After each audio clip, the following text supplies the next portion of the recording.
does not suck. Welcome into another episode of Bettor Hockey Now with our brand spanking new intro. Shout out Brian Burns for the excellent work on that. That'll get you pumped to talk about anything, especially a little puck. Fellas, how we doing today? How can you not be doing awesome after that intro right there? That's amazing. I love it. I love it. That was a great intro, I will say. We will gloss over the end there where, the question was asked about boneless wings, because we could get off on a massive tangent right off the start. But some people are new here and they're going to see that for the first time and go, what is this all about? And again, that is a whole different conversation, but boneless wings are indeed chicken wings. Yeah, I feel like a t-shirt's coming on soon at some point. Some dollars coming our way. I mean, does Buffalo Wild Wings is there like an affiliate that we could just send them an email about? I don't know. I mean, Wingstop would be my choice more than anything because I can reap the benefits of that. But you got those off the border? I mean, I don't have any wings. No, well, I mean, it's different than what yours are, but they do exist. Yes, I had boneless wings 2 days ago on Sunday. So, well, I mean, we'll leave the debate on why they're not wings, actual wings, later on, and why they're actually just glorified chicken tenders, and they're good, and I get them as part of my Wingstop order, but they're just not traditional wings, but. Plenty of other things to get to today, but I mean, yeah, that open was thanks again to Brian Burns. Make sure to get a Rangers, Canadians, and Devils highlight in there as well, so everybody's happy. We got a lot to talk about today. A couple of winning streaks. One's over. One looks to continue tonight. Fantasy Focus got a couple of forwards and a defenseman, and then we'll talk a little Kings and Golden Knights later out there in the Pacific as they've been struggling as of late. But first up here, we always start off with a little quick hits. And first up is the Seattle Kraken winning streak. Came to an end at 9 yesterday at the hands of Pittsburgh. They'll try to get it going tonight at Madison Square Garden.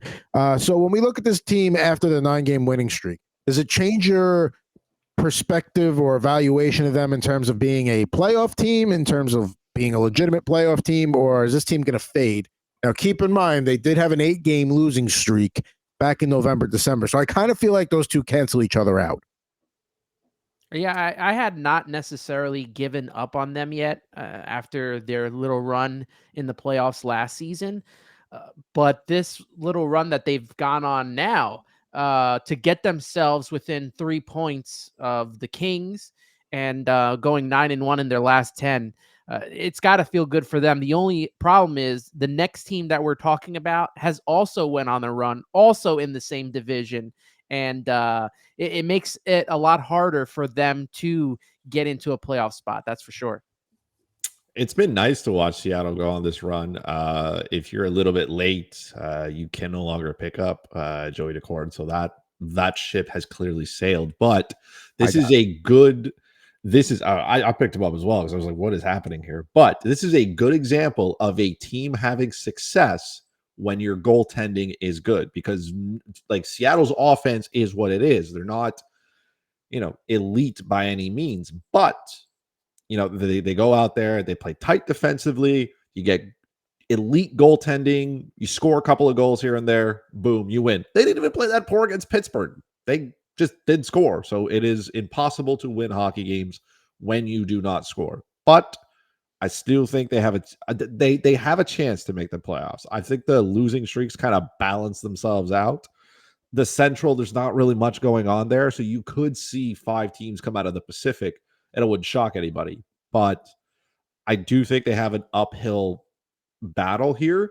They are in a good position, though, to be buyers at the deadline. So if they need some offensive punch, I think it would be fair to say, hey, we can give this team what it needs and it can be competitive. I think what helps them in the West is that, and I pulled up the standings here, San Jose, Chicago, Anaheim, Minnesota, St. Louis, none of those teams are real threats. We're ready to pretty much write off all, if not most of those teams.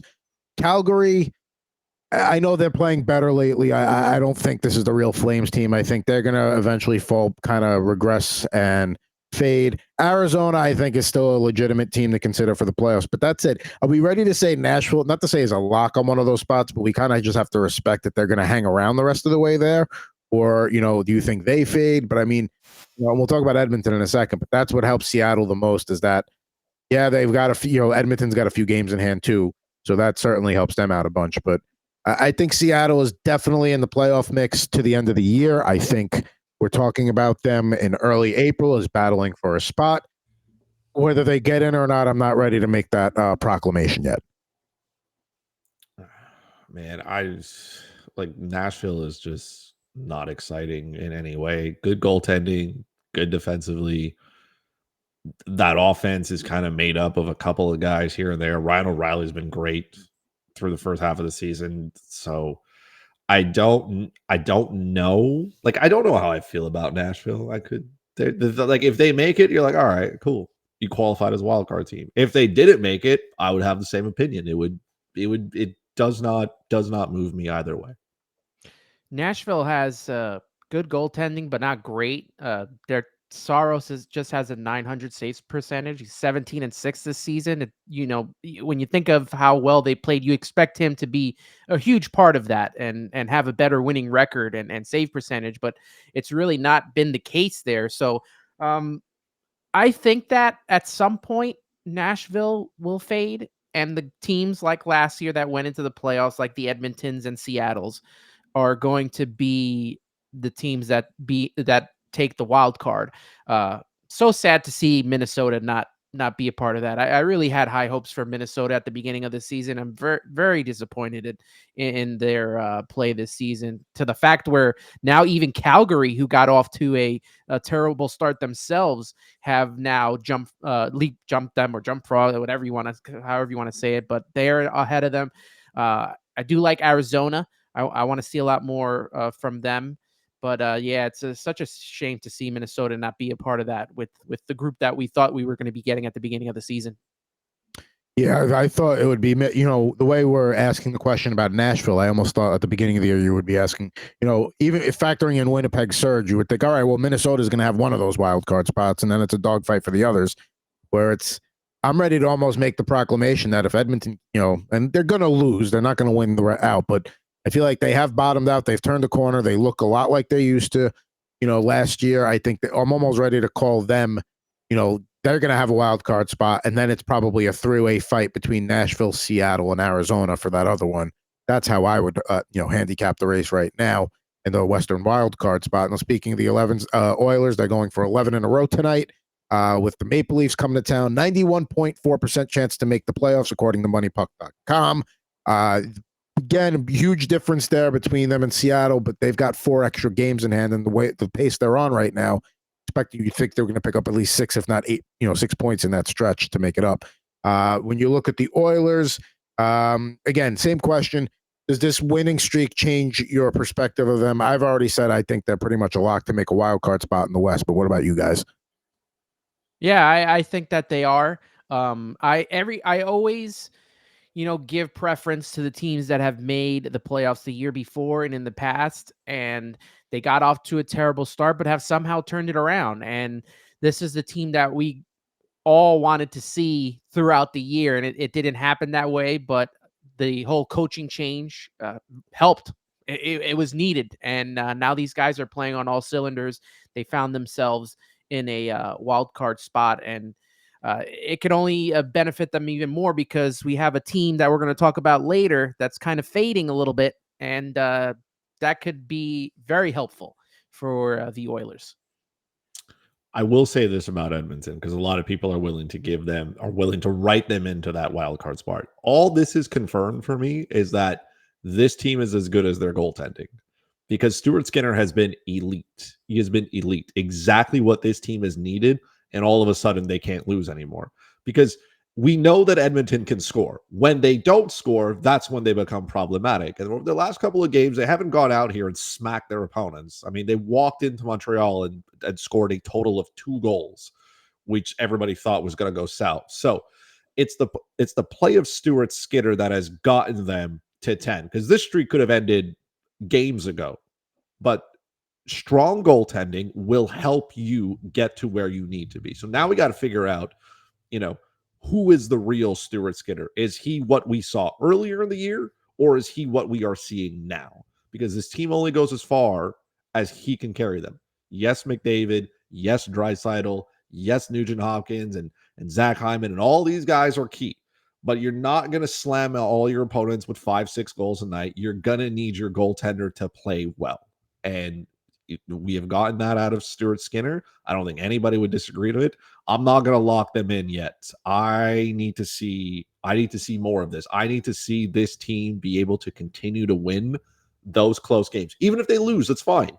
But they cannot have performances where their goaltender just looks like, like a 2x4 in front of the net and everything's going in and the system's falling apart and nothing's working here. So I'm going to pump the brakes here. They have games in hand, which is important, but those games only matter if you win them. And if everybody in the Pacific Division is surging, you got a lot of divisional games that you got to play. And those games are technically worth 4 points, if you want to call it like that. So you got to win those as well. You're going to beat up on the bottom feeders, sure. But you still have to beat teams like Vegas. You still have to beat teams like the Kings. You still have to, in the Central as well. You still got the Jets on the other side. Now you got to deal with Seattle that looks like a real hockey team. They still have things that they have to do before we start crowning them, the we back baby kind of team here. I'm skeptical. I mean, well, yes, the winning streak does include victories over teams like the struggling Devils, Sharks, Ducks, Senators, Blackhawks, and your aforementioned Canadians, and a struggling Wings team as well. But because we're talking about how it's not like there's a bunch of teams chomping at the bit to get in that wild card race. We're already paring it down to 4 teams here, it seems like, and things can change. But on January 16th, we're looking to pare it down already. I think because of that thinner competition, when you got a healthy McDavid and Draisaitl, that alone should be good enough to carry you into a while. Especially, listen, Stuart Skinner is going to start playing, regressing and fading a little bit. But I think even if he's playing 2/3 or 3/4 as well as he's playing now, that's good enough to keep Edmonton in that top 8. For you guys watching Edmonton and watching Skinner play, what is the difference that he's been showing now from where he was having trouble at the beginning of the season? Is it the defense in front of him? Is it mostly him? Like, this is a huge change. I mean, right now he's got a 903 save percentage, pretty good record when he's in net. Like, what has been the difference for Skinner? I mean, one thing I'll say is that the Jack Campbell kind of, not to say it's a distraction, but there was a period where it's like, who's going to be the guy, Skinner or him? And then you still had him hanging around. And now it's okay. Calvin Pickard is the backup. There's no doubt that Stuart Skinner's the guy. And sometimes when you come into a situation knowing like it's going to be me 4 out of every 5 games, just sometimes that alone can change your mindset, gives you a boost in confidence, can be something along those lines. And the Oilers have played a little bit better. I will say this again, as you mentioned, right? Like, they've beat up on some not even beat up. They've played some bad teams, and those games have been close, and they should not have been, but they were. But Stuart Skinner, in earlier in the year, those games may have gotten out of hand, and you may have seen Edmonton lose them when they shouldn't have, right? Their power play has also been clicking. That's a very big part for this team. If they don't score power play goals, it doesn't work, right? That they have found some guys who can, step up and kind of play a little bit here. Warren Fogle has been, a guy who can, you can insert into the top 6 and get some decent quality minutes out of him. Evander Kane has played a lot better as well. That's needed. And their back end just looks a lot better. They're stable. They may not be going out there and beating teams and scoring at will, but it is important to play well defensively. You have to play well defensively. This is what they were not doing at the beginning of the year. The coverages are not breaking down. You're not watching players just mailing it in on the back check and not watching their assignments. Again, they've done it against inferior opponents. So now I want to see them do this against teams that are at the top, that are very well structured, that are very offensively heavy teams that can absolutely roll you. Like, I want to see them if they can keep up with the Vancouver Canucks. Like, I want to see if they can keep up with the Lotto line and contain that as well, because those are the teams you have to face in the playoffs, not the bottom feeders. You have to face these teams. So I want to see if they can carry that momentum and keep it going. The winning streak has been great. It is definitely like those guys are rolling in confidence, as they should. They're walking around chest up, everything. And that is great. And like you said, a goalie that gets reps and that knows that even if he plays poorly, he's going to get a chance to rebound, it kind of just puts everybody at ease. Nobody's guessing. You as a goalie, you don't have to worry about it. Like, imagine if you went into your, you had one poor day at your job, and then the next day you're like, man, I could not be here. You might have a little bit of trouble sleeping at night. So I think this has calmed everybody down. I think the Oilers are playing as they should. Now they just need to do this against the better teams in their division. The other thing I like about why I'm like ready to kind of lock in the Oilers into a playoff spot is, look at that goal differential. And I understand Edmonton's is a little bit inflated, but because they're Edmonton, but they're at a +21. The Kings are +30. Golden Knights +20 defensive team. Dallas, Colorado +26. Then you look at the rest of the wild card teams in the West: +1, -3, -1, -3. So like they're much closer into the being a playoff team in my estimation than not being. So that's why I'm ready to put them there, where Nashville's kind of on that cusp. So, the West is going to be fun to watch down the stretch because we kind of know it's these three teams up here in the Central jockeying for 1, 2, and 3. Vancouver got the old school Canucks shirt on here. They're going to be, them, Vegas, and then we'll talk about what LA is going to be doing a little bit later along with Vegas. But Vancouver right now seems to, not to say be locked into that top spot, but they're certainly doing everything they can to maintain it and keep it. So, we'll good on the Canucks there. But now it's before we move on to Fantasy Focus, got to give a quick shout out to Marc-Andre Fleury, second all-time in goaltender wins. Number 552 surpasses Patrick Roy. Martin Brodeur 691. So we can haul for all the accolades, all that stuff about Marc-Andre Fleury, a well-type Stanley Cup champion. Just a great guy off the rink, good personality, good with the media, all that stuff. What I want to focus on is this year, one of the things we talked about coming in the season is, he's coming for Gretzky's record. He just needs a couple of more 30, 40 goal seasons and he's there. Ovechkin's got 8 goals right now through about just shy of the halfway mark in the season. He's showing his signs of age. So he's still about 30, 40 goals away from Gretzky. If not, I got to double check that. Whose record, if Ovechkin doesn't get to Gretzky, because nobody's come close, which record is more attainable, the goalie wins record or Gretzky's goal record? Oh, man, I mean, it would have to be. The goalie record just seems like an impossible task because you would have to play an impossible amount of games, and that's just not how the NHL is built anymore. You don't have goalies that are starting 70 plus games a year. Teams don't want to do that either. So you would have to win like you probably won't see a goalie flirt with 50 wins in a season because he just won't play 50 games in a season. It's unheard of now to think of goalies playing 65. Like we talk about how good Connor Hellebuck has been. Like he's a workhorse, and he would have to put up impossible amount of numbers to get there. So I understand scoring in the NHL is possible. You would have to do it at an extremely high level, but there are players who can score goals. Like Austin Matthews can score goals, and he can score 50 and 60 in a season. How long he does it is going to be a different question mark, health pending and everything there. I would say not that any of them are easier, and I don't think if Ovechkin doesn't break it, I don't think we see another player come close to it yet. But it would have to be that over the goalie wins because it's so hard to win consistently for a goalie as well. You think about how long it takes them to maybe become elite in the NHL, like how long it takes them to master the position, how tough it is on their bodies. It just seems like an impossible task to catch Brodeur at this point. I would say neither, but if I had to choose one, I'm with Chris. I would say the goals. I have the list up here of the all-time win leaders. Fleury, right at number 2 with 5. He is 141 maybe wins away, and he's going to be 39. That's not happening. The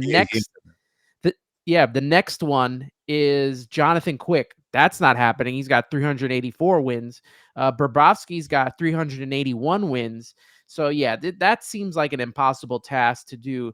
And the goalies, if Ovechkin doesn't do it, like Chris said, this isn't going to happen for a while because I think the second guy on the list is Crosby, and he is way farther down that list. I think he is at pulling this up 576, and he is 2 years younger than Ovechkin.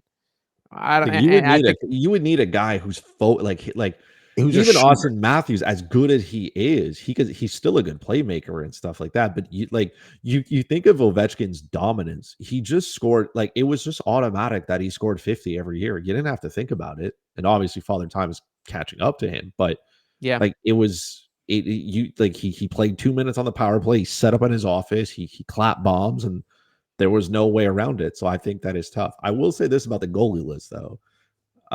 Maybe it's a coincidence. Maybe it's not. Maybe it's something in the water. Maybe I didn't drink it as a kid. But all 4 goalies are from La Belle Province. All 4 of them. So if you are in the province of Quebec, make sure your kids are drinking the tap water. At least shout out to St. Leonard, where both Luongo and I believe Marty Brodeur are from. So whatever's in the water there, just consume it. Don't filter it. Consume it. Yeah, consume it. Make your kids drink out of the garden hose if you live. If you're from Nova Scotia as well, same thing. Whatever's in the water there, make sure your kids are drinking it. Don't filter it. Get Devin Levi some of that water. Yeah, maybe. Oh, I mean, to go back to the Hellebuck being a workhorse reference, the most games he's played in a season was in 27-18 when he played 67. Played 64 last season. So that's what a workhorse plays nowadays. So yeah, I think the league is just a whole lot different now, where if you're spending this much amount of money on a goaltending, you want to keep them healthy. So you want a comparable backup that at least makes it an 80-20 type of goaltending situation. Other than that, you're having goalies split. If it's kind of even, if you don't have that elite goaltender, you're kind of splitting it a little more.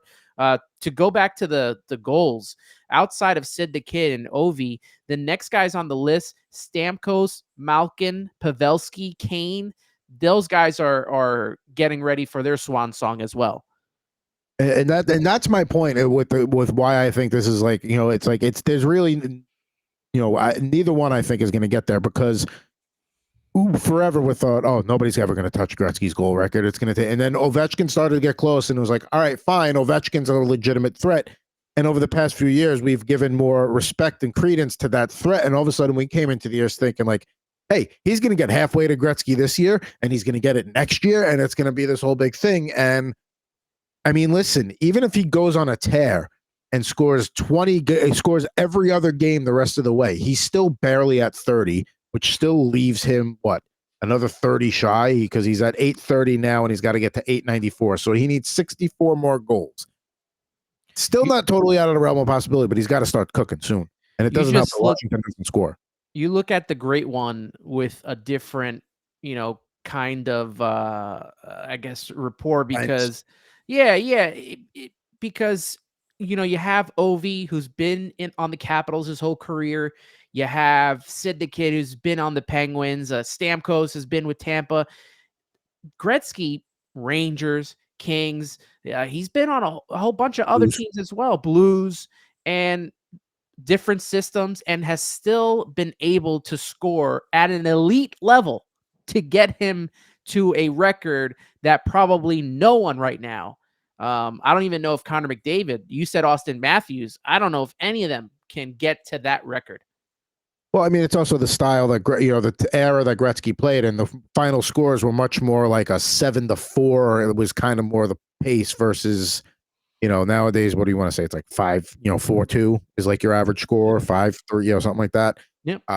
If Ovechkin had played in Gretzky's era, he probably would have had 1,200 goals. He would have.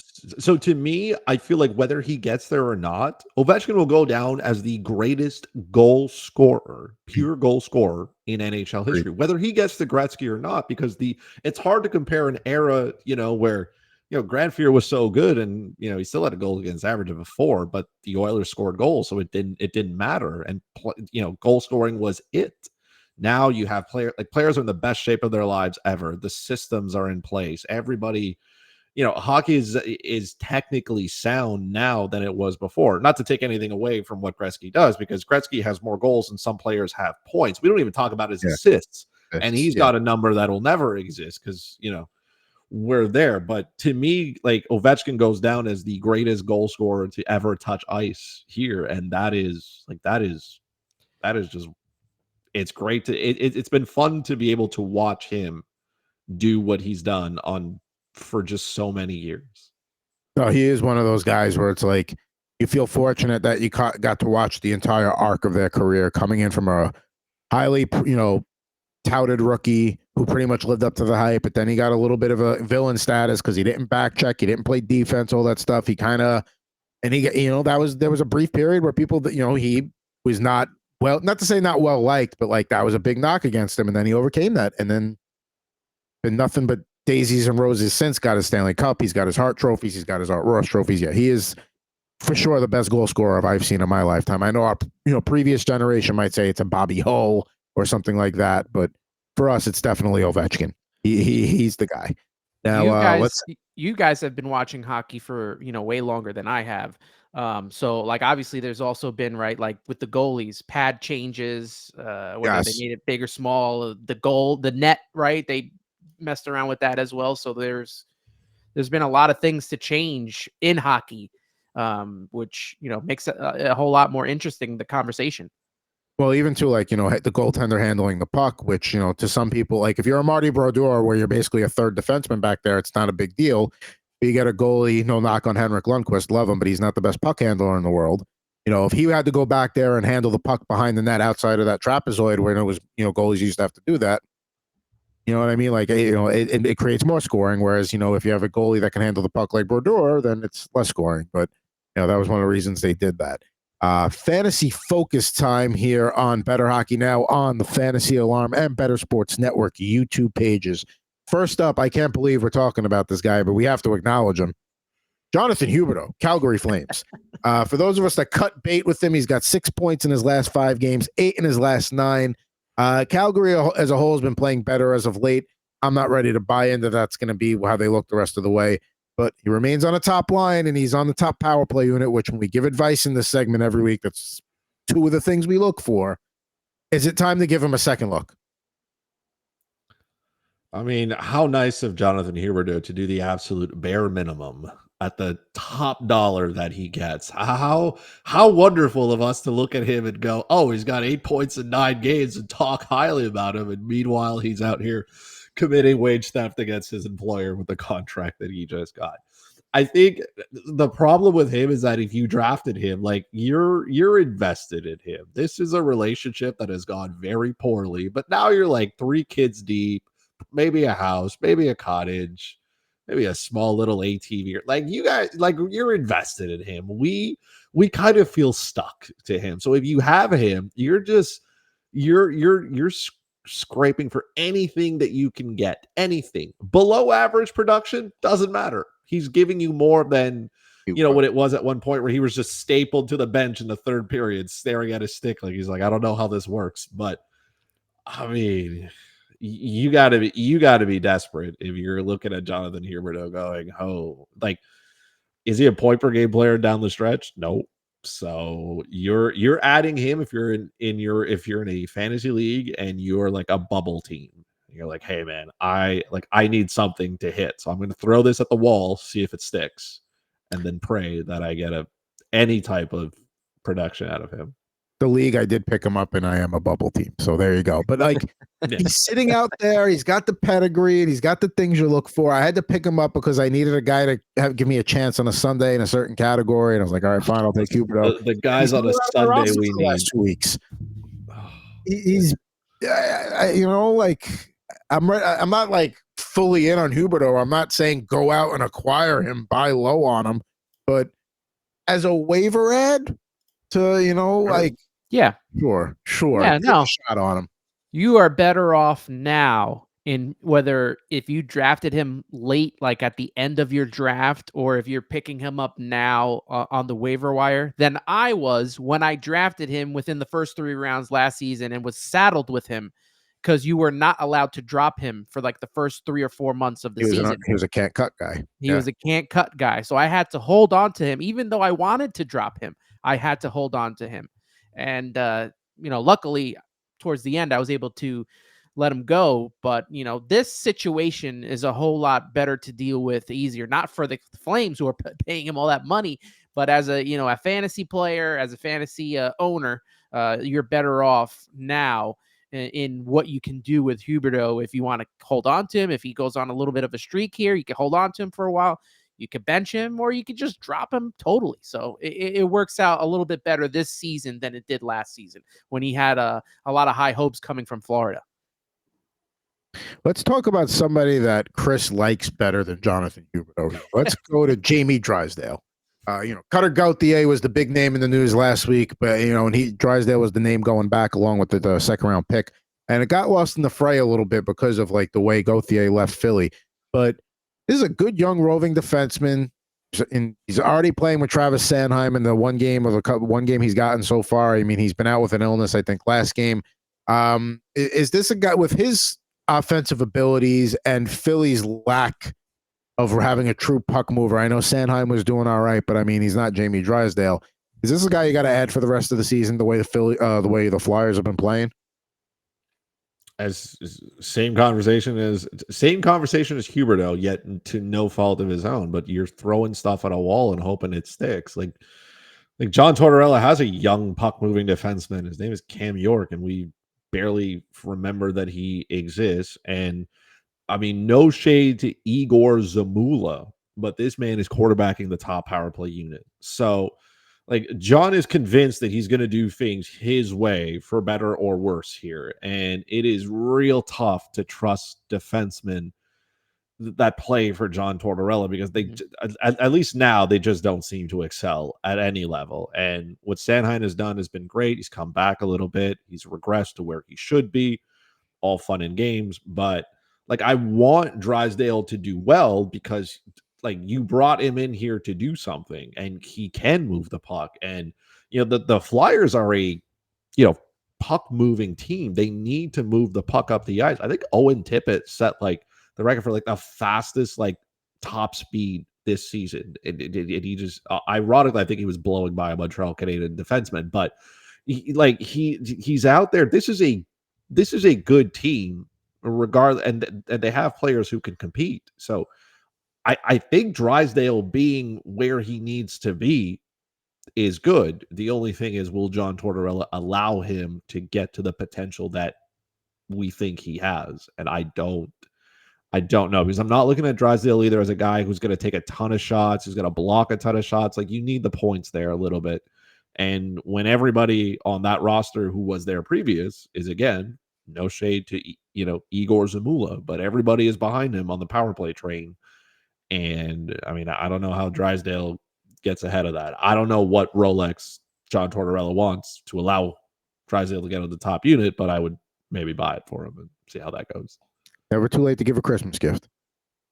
True, never too late. But I mean, the Christmas gift that the Flyers got was Cole in Cutter Gauthier saying, "Hey, I don't want to be here." So they're trying to turn this water into wine, but I think at best we get box wine that has been watered down. Well, go ahead. I was just going to say, and the thing with, Tortorella is he's a defenseman's defenseman. That's how his systems are. You saw it, Adam, with the Rangers, how he was a very defensive guy, a lot more block shots, a lot more putting your body in the way, and, a lot of injury risks happening there. And that's all well and good in the NHL and for a team that's trying to not give up points. But in fantasy, you're not going to pick a lot of these guys because, unless blocks shots is getting you massive amounts of points, which I doubt. It's good for a couple points, but not what goals would get you and assists and other things. But with the way Tortorella's system is, you tend to stay away from those type of players. And I unfortunately for Drysdale, I think that he will fall under that eventually. Maybe this is you need a body because you have injuries to your team, so you need to pick up someone, and maybe he's the best option available. Outside of that, it's really tough to get someone that's in Tortorella's system that's going to help out your fantasy team. Yeah, and I'll say that he might be a guy that's more of on the scout team, a guy you keep an eye on, just watch him. And if you see an injury to a Cam York or a Sanheim, and that's maybe when you pounce and grab him. But yeah, Tortorella definitely has been more of the. He prefers his defensemen more to be like the Mark Stahl and Dan Girardis of the world, which was the Rangers' top pairing at one point back in that era. So yeah, there you go. And Philly, listen, only 2 points behind the Rangers. Yes, the Rangers have 2 games in hand, but and Carolina is nipping at their heels, 1 point behind, game in hand. But Drysdale is a guy that they may look for a boost when they need it, in certain stretches down the line as the regular season winds down here. Now, a third guy I want to talk about here on Fantasy Focus, Ross Colton. This is one of the guys that Chris recommended in Fantasy Alarm's weekly NHL waiver wire article. And that's free. You don't need the All-Pro subscription for that. But listen, the All-Pro subscription gets you, you got the bets articles, you got for football players all year long, rankings, all that good stuff. So just head on over to fantasyalarm.com right now, sign up, and get great content from guys like Mr. Christopher Morais. Now, of course, Ross Colton this week. Why are we adding him? I mean, without looking at, can you name the Colorado outside of their top line? Can you name anybody on that team that would be decent? And there's not much. Like we talked about McKinnon. Obviously, you have McKinnon, Rantanen. We talked you have about McKinnon, you have Rantanen, who are dragging Jonathan Drouin around as well, because Jonathan Drouin looks good, and that is good for him. He had his return to the Bell Center yesterday. Good for him. Outside of that, nobody exists. So, Terry Lekkinen is out due to injury. It is what it is. Valery Nichushkin has to deal with his off-ice issues as well. Good for him for getting the help that he needs and deserves. Colorado is rolling that top line out an excessive amount of minutes, and it cannot be healthy for anyone, including Cale Makar. He played almost 30 minutes against Montreal. That game did not go to overtime, by the way. So Colorado, when I got to watch this as I was waiting to go, play hockey on a Monday night at 10:30, because those are my favorite. But everybody loves a 10:30 game. It was a 10:30 game, so I got to watch a lot of Colorado's top. When Colorado's top line and Makar and Taves are on the ice, there is no stopping them. It is just hoping they do not obliterate you. They move the puck around like it's nobody's business. And again, Jonathan Drouin is doing well. Good for him. We've already added him somewhere else. But Ross Colton right now has found there is a spot on that top unit, and he has found it.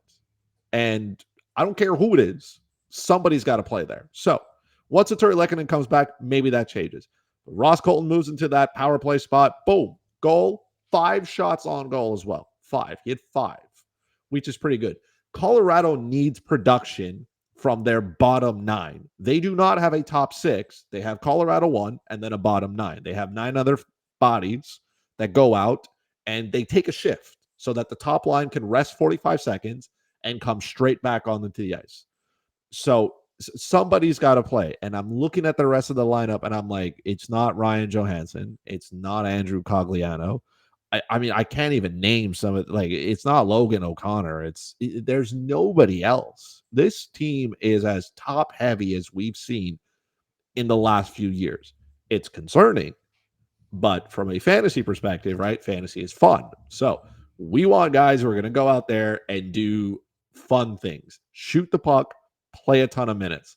Ross Colton is shooting the puck, and he's playing a ton of minutes, and he's playing on a power play that can really operate. I want guys who are on the ice when Cale Makar is, Mikko Rantanen is, and Nathan McKinnon are on the ice as well. I don't care who it is. It could be me. I could be the 5th guy on that power play, and maybe I don't touch the puck. Maybe it goes off my skate and it goes into the net, and I look good. But man, it's like Ross Colton is there. I have him as well. I am rolling him tonight because they're playing Ottawa, and it doesn't matter. I expect him to be a body that produces. They need production here. So Ross Colton is the man right now. Somebody's got to do it. It's nobody else. And with him establishing himself that he can handle, the roles he's being injected to, that only helps for down the line. Because like you said, the thing about Colorado is, yes, they're dealing with some injury. They're dealing with a litany of injuries. But even if they were fully healthy, they're still not a very, very deep. They have a top 6 and a bottom 6, but even then, it's not even. It gets murky in that middle there. But maybe you can balance it out at one point. Let's say, a Terry Lehkonen comes back, Valery Nichushkin, let's say he comes back. Then you have a second line that exists. At least you can get some production. You can get something out of this. Right now, it's like I'm sure McKinnon played like almost 25 minutes. And this was a game that was tied. So you need your best players to go on the ice and try to create something. It's wild how much ice time some of these players are seeing. They love it, obviously, because they're elite players and they want to play as much as possible. I love it because I own Nathan McKinnon and Cale Makar in some leagues, and why wouldn't you? But from an actual hockey standpoint, I mean, they need something from anybody else. So I'm starting with Ross Colton. He's the first man up here. He's getting a shot. It's his to take.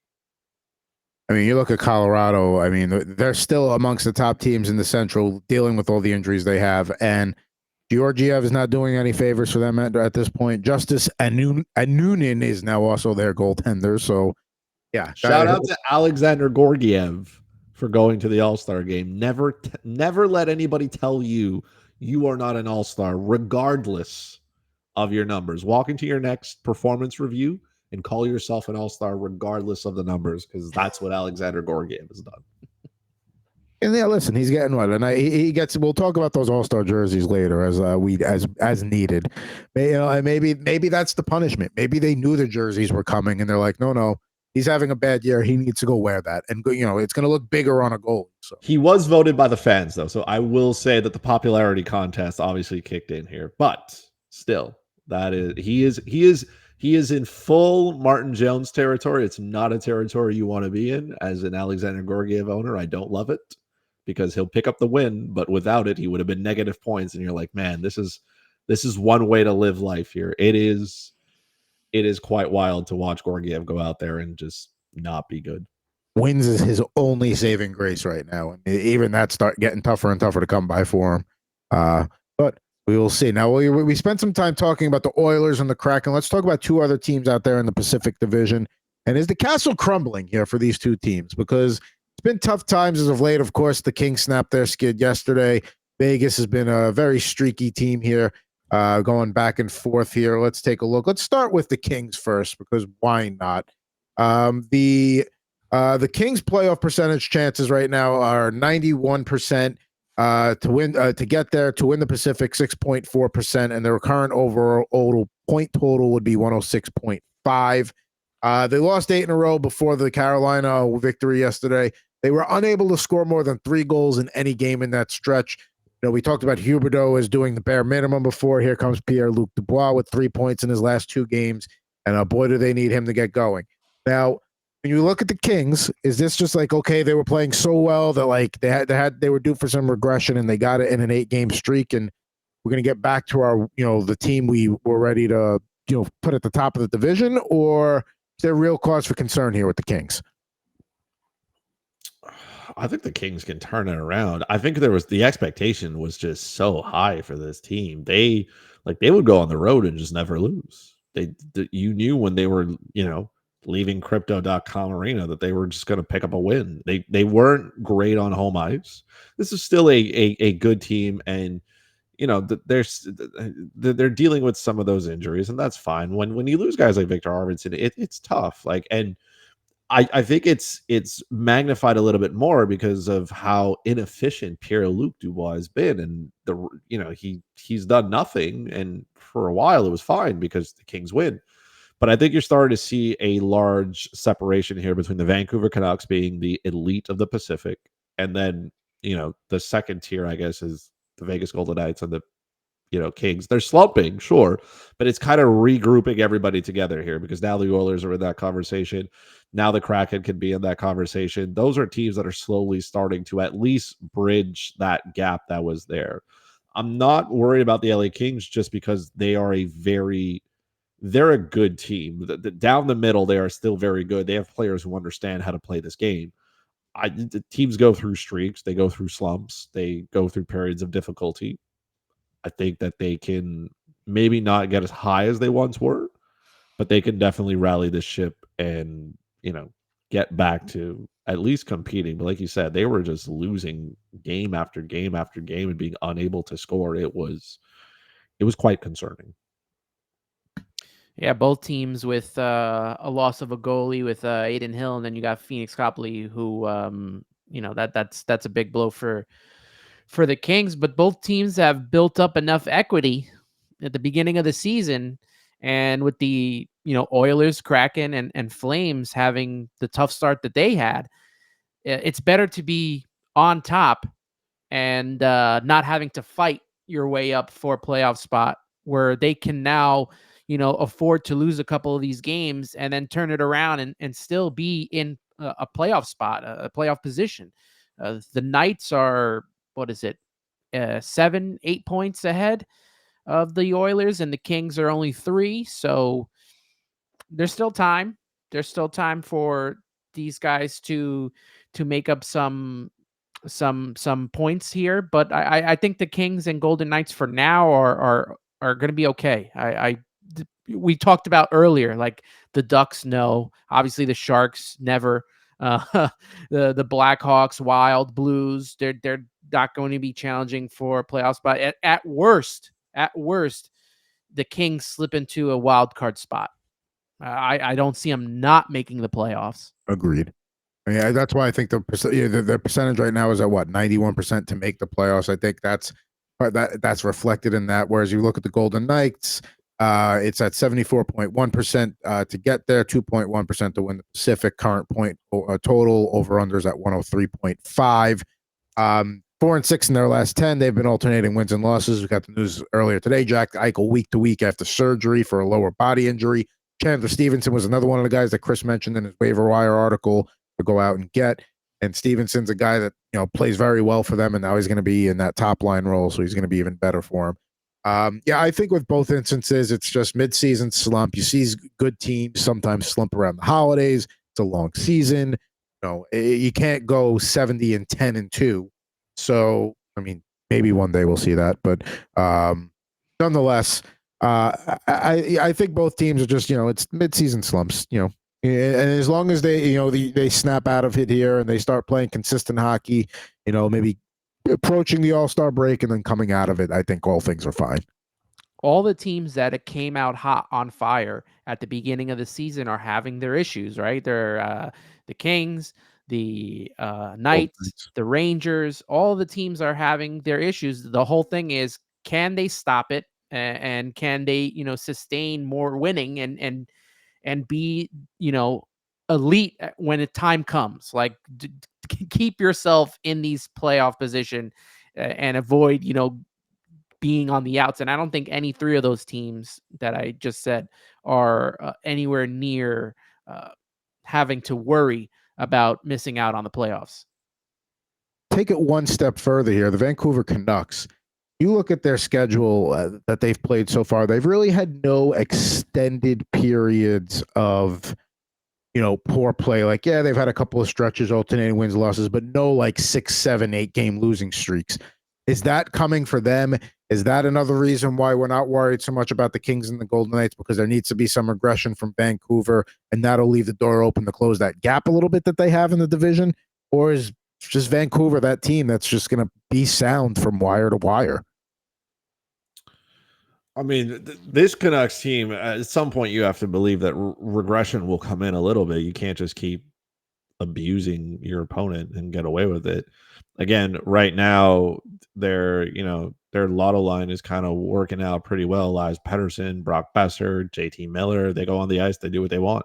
They go out there and it's just, that they possess the puck and they score at a high level, and then you throw Quinn Hughes into there. Why not? Because he's doing as well what he's doing. Thatcher Demko plays well.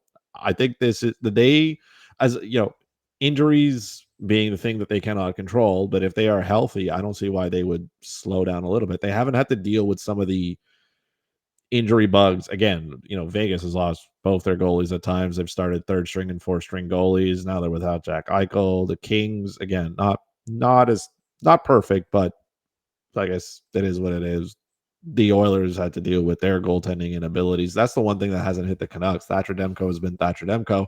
And Casey DeSmith has also played well. He's been a great backup goalie and has done what he's needed to do for this team. But the fact that the Canucks are starting to run away here and they're continuing to assert their dominance. Like they've scored 168 goals. They're out there and they are just pounding away at teams, and they're not slowing down, and they're not, they're not showing any sign that they're here to not get better. They may go through a moment, right? Every team does, like you said, alternate wins and losses. But I don't know if they're going to go on these extended like 5, 6, 7 game losing streaks. It may not hit them this year. Their goal differential plus 54.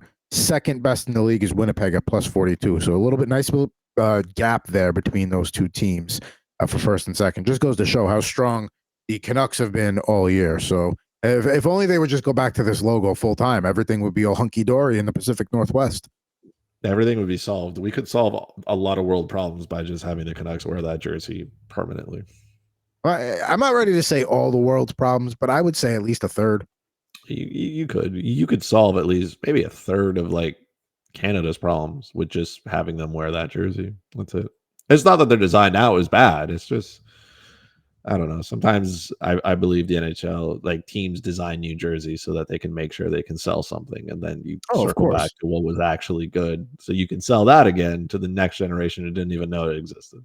Now we're still waiting on the Rangers, Islanders, Devils, Flyers jerseys, but there was another jersey that came out. We'll talk about the All-Star, those hideous All-Star jerseys in a second. But before we get to sweater weather officially, let's throw this one up on the screen. Don't mean to cover just you, Chris, but here it is. This is the Tampa Bay Lightning. We're going to have a limited release where they just put these out today on social media, crossing over with the Tampa Bay Buccaneers, I guess, in terms of the theme here. Those are both Tampa teams. Tampa doesn't like to acknowledge the Rays. But yeah, what do we think about these jerseys right here? The Buccaneer Lightning crossover. I like it. Horrendous. Although the color scheme is, I don't understand the color scheme. It's just all gray and black. Nothing represents either of the team. Horrendous. That looks like a crossover between if I took the Tampa Bay Lightnings and Buffalo Sabres and put them together, and that's the jersey I would get. That's what I was thinking. It's got that old Sabre look. Yeah, that's horrendous. There's somebody at the marketing department that is not there. There's an intern not coming back next week. That's just not it. I'd be more on board with it if they incorporated the Tampa Lightning blue as instead of all that like black in there. I'd be more okay with it, but it just kind of looks like they left it on grayscale and forgot to change that before they sent it in. Yeah, if you didn't tell me anything about this jersey and I saw this one, I would think that this is just, I don't know, like a minor league jersey or some custom made something that someone made up. But I would never have thought. I was like, oh, cool. It looks like there's a Tampa Bay Lightning. I would never have thought Buccaneers from that. And the colors just, the first thing I think of is the Kings. When I see the color scheme. Sure. The color scheme for sure. Yeah, it almost reminds me of too. It could also be like a Grateful Dead kind of looking. Yep. It looks like copyright infringement for like a low level team that tried to, they're also named Lightning, but like, I don't know, Lightning Head. So that's what they went with. And then they're going to get a letter from a cease and desist from Tampa Bay and the NHL and says, we can't do that. You're like, no, it's a little too close. That's not going to happen. Now, it is time to get to sweater weather, which we all love here. Now, the NHL All-Star jerseys came out this week. Justin Bieber had a hand in designing them. That's why he's there looking up at them. And my God, I mean, these would be poor excuses for beer league like rec jerseys. Like I wouldn't want to wear this for my own team. And you can have professionals going out there and wearing these. These are just awful. Yeah, I needed a few seconds to examine these things at first, and like that, those are definitely like the skills competition jerseys that you would hand out to, for the beginning of the weekend. But like nothing represents where this All-Star game is going to be taking place. You look at the actual All-Star logo, I prefer that on the front.